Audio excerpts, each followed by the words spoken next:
ಏ ರಕ್ಷಿತಾ, ಬಂದೆಮ್ಮ ಬಂದೆ. ಅಮ್ಮ, ದೋಸೆ ಅಂತೂ ಸೂಪರ್ ಆಗಿದೆ. ಏ ರಕ್ಷಿತಾ, ನೋಡಿ ಅವಳು ತಿಂದು ಸಂತ ನನಗೆ ದೋಸೆ ಸೂಪರ್ ಆಗಿದೆ ಅಂತ ಹೇಳ್ತಿದ್ದಾಳೆ. ಬಾರೆ ಬೇಗ. ಅದಕ್ಕೇನೀಗ, ನಾನು ಹೇಳ್ಬೇಕಷ್ಟೇ ತಾನೇ ನಿಮಗೆ. ಹೌದೌದು ಹೌದೌದು, ದೊಡ್ಡ ದೋಸೆ ಮಾಡಿರ್ತೀಯ, ಅದನ್ನೇ ದಿವಸ ತಿನ್ಬೇಕಷ್ಟೇ. ಅದನ್ನ ನೋಡಿ ವಾ ಅಂದೆ. ಏ ನಿಂಗೆ ದೋಸೆ ಅಲ್ಲ ಕಣೆ, ನಿನ್ಗೆ ಇಷ್ಟ ಆದದ್ದು ಪಾಸ್ತಾ ಮಾಡಿಟ್ಟಿದ್ದಾರೆ, ಇಲ್ಲಿ ನೋಡು. Hi,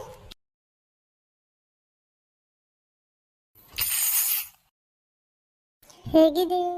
wow, super.